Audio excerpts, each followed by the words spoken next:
Hello, my good friends. I'm Buck Weezer, greeting you again today with another riveting video on Buck's Small Engine DIY on YouTube, where we put the do into do-it-yourself. Now, this one's a little different than the usual small engine fare. The good folks at Vevor have invited me once again to review one of their fine products. It's the Vevor Tankless electric water heater, and I'm really intrigued about the possibilities of this unit. Now, before I go any further, I just want you to know that I'm not receiving any financial compensation for the providing of this review, other than the product mailed to my door at no cost, and I don't expect that when the review's over they're going to ask for me to send it back.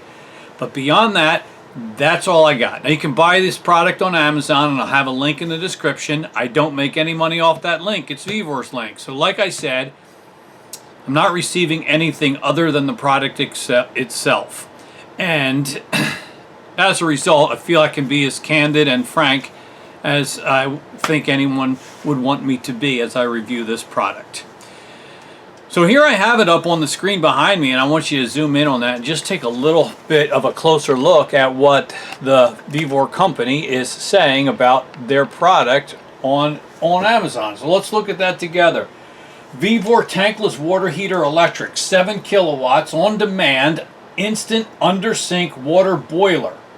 Digital temperature display, an easy installation, and 24-hour water supply for kitchen, bathroom, faucet, and shower. So those are some pretty big claims, and my first question is, does it boil water, or is it just heat water up to normal household use temperature, like for your dishwasher or your shower? The price, as you can see here, is $86.99. So it's not a terribly expensive model, and I'm thinking of different ways that this could really come in handy in your home, in your RV, in your shop, wherever you would need instant hot water. So, with that said, let's go ahead and take a look at the product itself. Well, here's the product as it arrived at my door, and I have not opened it yet. We'll do that together, but I'm surprised, first of all, at its compact size. So this is not a very big unit at all. It fits in this very small box with a carrying handle. And just taking a couple of observations before I even open it by looking at this box. The Tankless electric water heater, model number, power 7,000 watts. One of the things that first grabs my attention is this one. It's rated for AC 240 volts, 60 hertz. 240 volts. That has taken me by surprise. Now, most houses in the United States are equipped with 240 volts, but it is not basic house current. It's the higher voltage that you would use for your electric clothes dryer, or your electric range, or your air conditioning system. It's not simply plug into an outlet on the wall, because that would be 110 or 120 volts. So to see that this product requires 240 volts, my first thought is, well, that's going to put the installation outside the realm of most average homeowners and DIYers, unless you've got training in electrical construction and have experience, because you're talking high voltage here. And that is something that's the first thing grabbing my attention. That might be a little concerning, but we're not going to prejudge it. Let's go ahead and open the box and see what we got inside.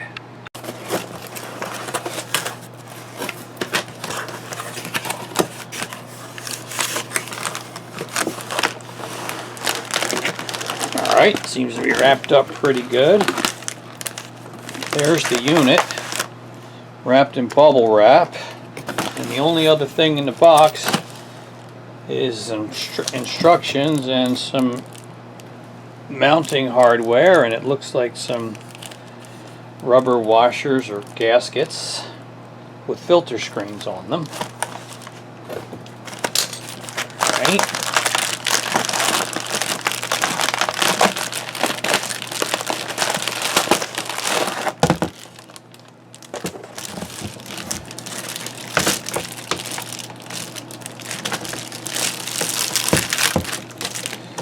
There it is, wrapped in plastic. Here's the wire connectors. And you'll notice, first of all, like I said, you know, this is pretty beefy wire. So at that 7,000 watts at 240 volts, it's a significant draw. And so you're going to have 2 hots and a ground as part of the installation.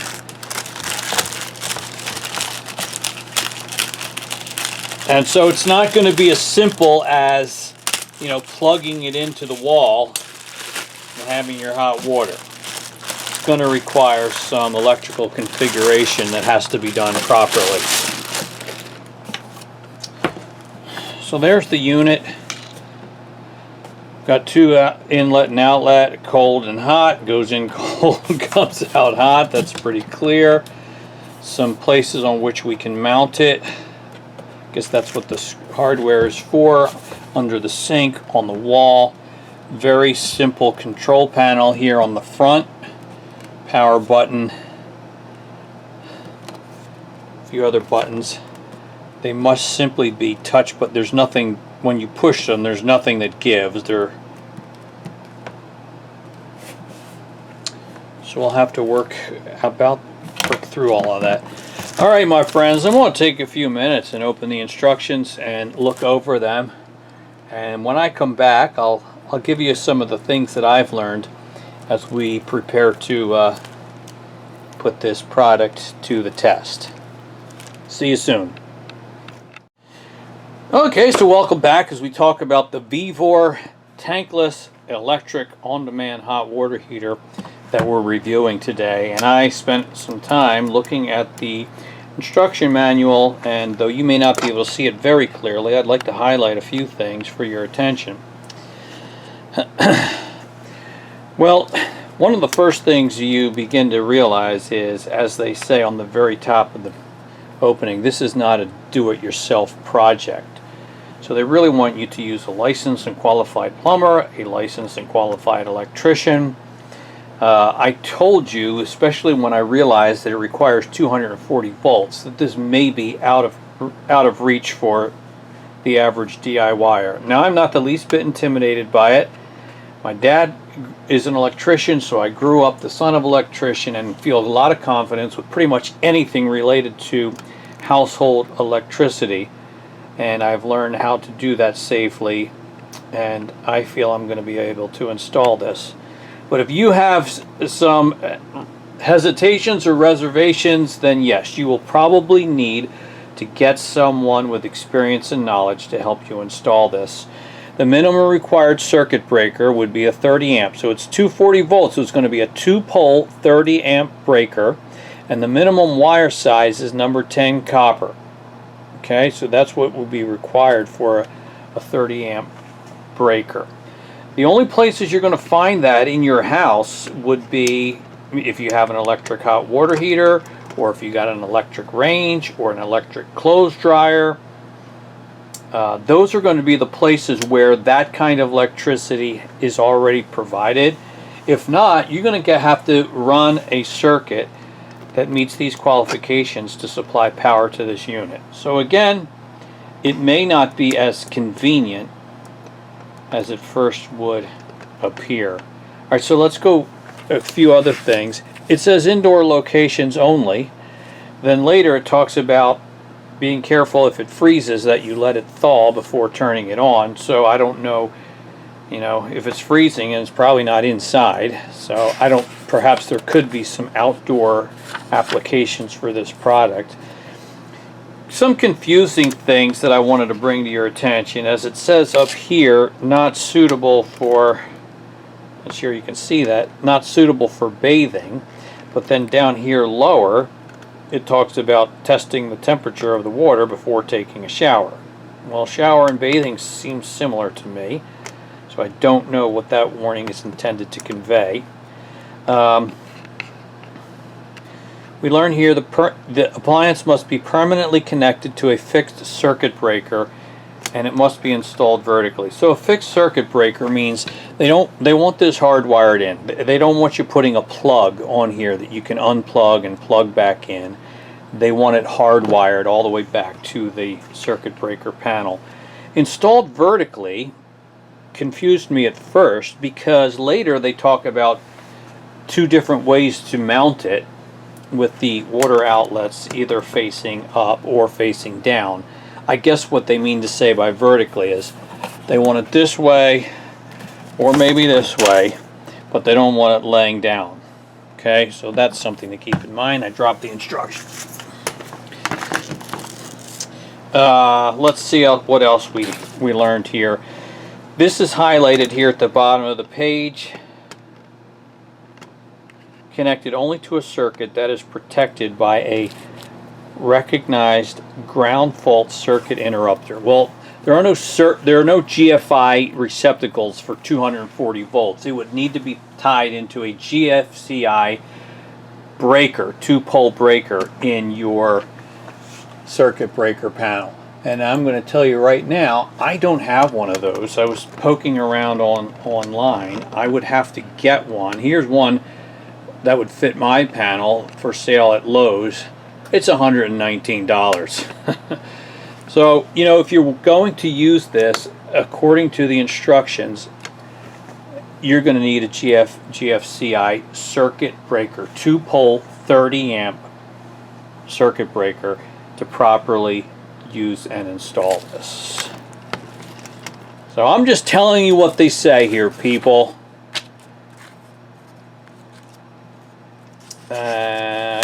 So here's some instructions on, so it can be this way or inverted this way. They just don't want it installed laying flat. So you got to install it, you know, mounted on a wall. All right, the plumbing connections at the bottom of the unit are 1/2 inch NTP water connections. No big deal there. And then when they get to the operating instructions, they give you the setting range from 30 to 55 degrees Celsius, and that's 86 degrees to 131 degrees Fahrenheit. So I think the idea of it being a water boiler is not correct. That is in the title on Amazon. It's a water heater, but it certainly doesn't take water to boiling. Just to be clear about that, we've got a temperature range of 86 to 131. All right, my friends, so I've got some ideas on how I can install and use this, and I'm going to talk to you about that in our next segment, so I'll talk to you soon.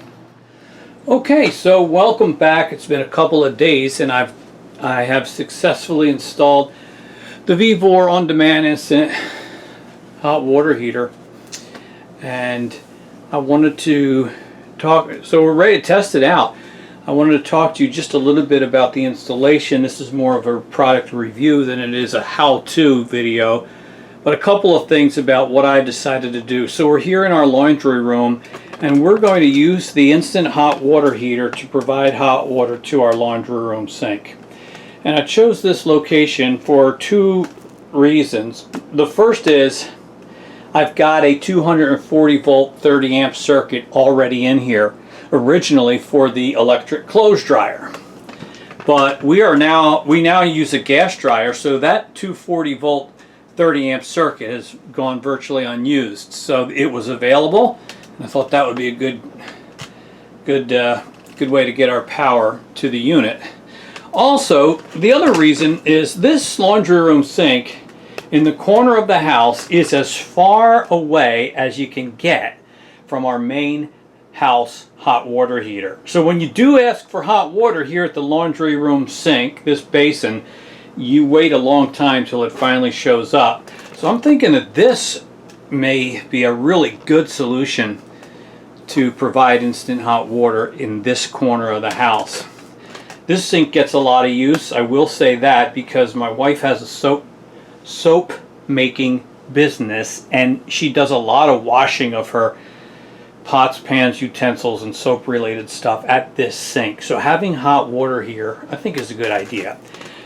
Just a couple of items about my install Told you about where we got our electric. Now what I did here to get the cold line in is this is the faucet where our washing machine hooks up, and I just put a splitter right here on this guy. So it's this pipe, this hose is going out to the washing machine, and this one is now supplying the cold water to the unit. And then the line coming out, the hot water coming out, just goes under the sink and ties into the hot left side of the faucet. So even when the unit is off, you still have water here, but it's just not heated. It's just cold. So water is flowing through the unit, but as it's not powered, it's certainly not heating it. So unless you turn it on, what you have here at the sink is cold water on both sides. So now it's time to turn it on and test it.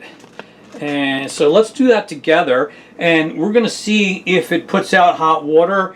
And I've got my thermometer for my multimeter, and we're gonna test to see if the hot water coming out the faucet is what it says it's going to be. So we simply touch here to turn it on, and the first thing it does is flash 55C. Then it goes to 21C. That first 55C is telling us where the heat level is set, and that's as high as it'll go. That's max. That's what, 131 degrees Fahrenheit. So by default from the factory, it's coming to you on the highest setting.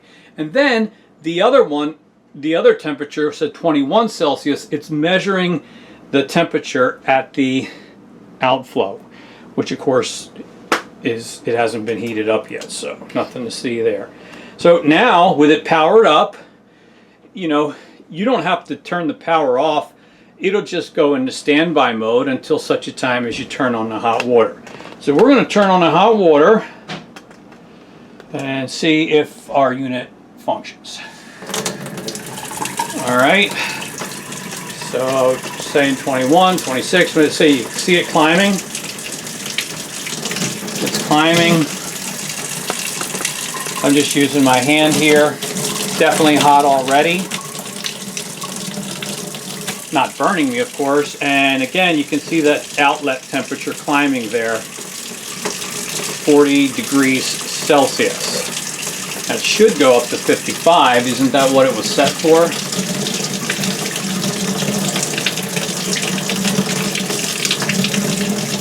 Doesn't seem to be climbing anymore. Now let's see what happens when I turn the water off.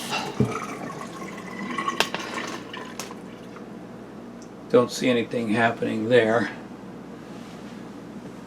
I guess it's still measuring. Okay, so now it's going down as it cools down. So I don't know why it didn't go up to 55, because I just turned it off.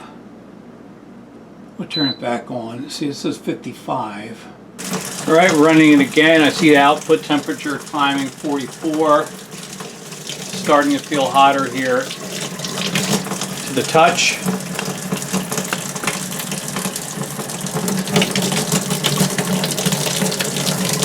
What happens if I slow the rate of water flow down a little bit? Now it's climbing. Climbed up to 47.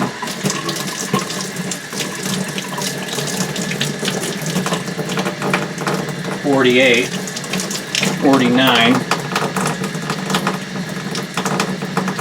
50. So that's pretty hot, 51.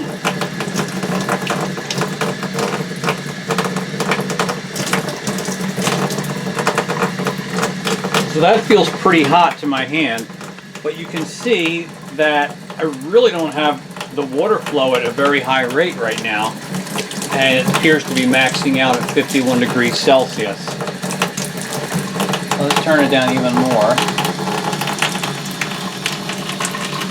There we go. Now it indicates full temp, actually over full temp. 57, 56, 55. That's pretty hot. I wouldn't want to wash my hands with it that hot. So it is working, but you can see it's reaching full temperature only at a very low flow rate. Let's increase the flow rate and see what happens. So that's wide open. And once again, it's dropping 43 degrees Celsius, which is probably about 110, 115. That'll be okay to shower with, I guess.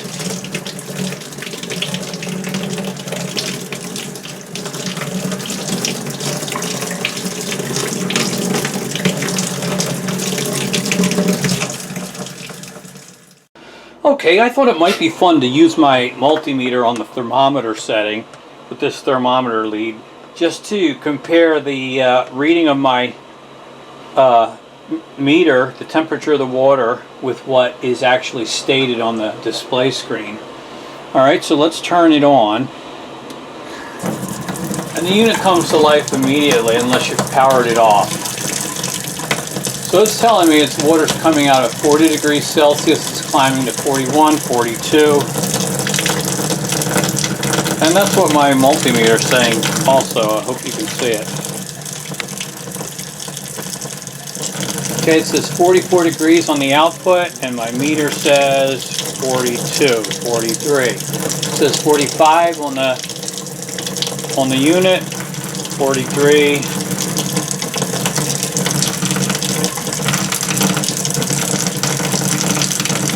45 on the unit, 43, 42.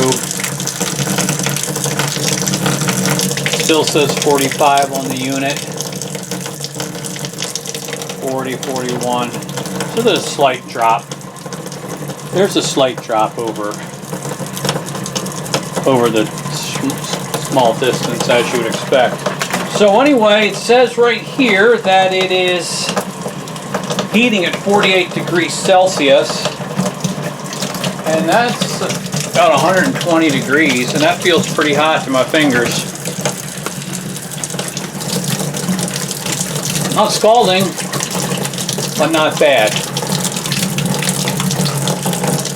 And I've got it wide open. It's still not a very hard, forceful flow, but it's reasonably nice, and I think that's going to be hot enough for the purposes that we use this laundry room sink for. And all in all, I think this unit's going to work out pretty good. And so really all you have to do is turn the hot water off and just wait briefly, and the unit will shut itself off or put it to sleep until such a time as you turn the hot water back on. Which is kind of a nice feature, so it's not, you don't have to power it up every time you want to use it. If you wish, like I said, you can manually turn it off. Well, that wraps up our testing of the unit, so I'm going to close now with some of my final thoughts about this product, the Vevor Instant On-Demand Electric Hot Water Heater. And first want to say, I think it should be obvious that this is not a whole house hot water heater. It's not going to serve all of the hot water needs of your entire house, and it's not designed to. It's an auxiliary unit, and as such, I think it has a lot of benefits potentially for your shop, your your poolside bathhouse, or maybe you've got a wet bar, or you've got an outdoor shower, or maybe you've got a laundry room tub that is kind of far from the home hot water heater, and you can provide some instant on-demand good hot water like we've done here today. As you can see the unit over my shoulder. I do have a couple of concerns. First of all, it's not an easy installation. Now, the manual is very clear that this is not a DIY project. I tackled it and it worked out okay. I've got experience with both plumbing and electrical work, so I felt that I could do it. A lot of people aren't going to be able to do those kinds of things, and you're going to need a professional. I did talk to a qualified electrician who told me that the amperage draw of 29.2 amps probably needs a circuit even bigger than a 30 amp circuit, maybe a 35. Depending on how far the unit is mounted from your electrical panel, you might also need it fed with number 8 wire, a little bit heavier gauge. But we tested it out here on my 240 volt 30 amp circuit, and it worked just fine. Breaker never tripped in our tests, and I think we're going to be all right. But that's something to consider. The product nowhere on the unit itself or on the packaging indicates that this is a UL listed product. Now that's an endorsement that's pretty significant, at least in the United States of America, and I would think maybe the Vevor people want to look into getting that endorsement if they can. I think that would be a benefit and a help. And my only other concern was that we never really got the full temperature output until we really slowed down the flow rate of water to just a little bit more than a trickle. So it was not running as, putting out as hot a water as we were expecting it to. Now that might have something to do with the temperature of the cold water going in. If you live in a cold climate, you might not be getting 55 degrees Celsius out of it. If you live in a warmer climate, the water going in is already a little bit warmer and maybe would do better. But we didn't quite, at full flow, full water flow, full flow rate, get the temperature as hot as we were expecting that it would. It was still pretty good though, and I want to wrap it up by just saying that my wife, who was initially a little bit skeptical, was standing behind the camera as we were doing our testing, and I think she is, no pun intended, warmed up to the idea of having this unit here in her laundry room sink, because she was definitely seeing how the water was hot instantly, and that's going to be a help to her with her soap making. So she's pretty excited about it, and so I am also. And that's it. Your comments and questions are always appreciated. Again, I received nothing for the making of this video, and nothing's riding on it for me. If you like it, great. You can use the link in the video description and get one for yourself. It's not a big investment. For the product itself, it was about $86. You might have to put out some money to buy fittings that you might need, plumbing wise or electrical wise, or maybe you have to hire somebody. But all in all, it's not a big investment, and I think it's going to work out pretty good. So, Buck Weezer signing off, saying thank you for watching, and I look forward to seeing you all on our next video. And remember, only you can put the do in the do-it-yourself. Bye-bye.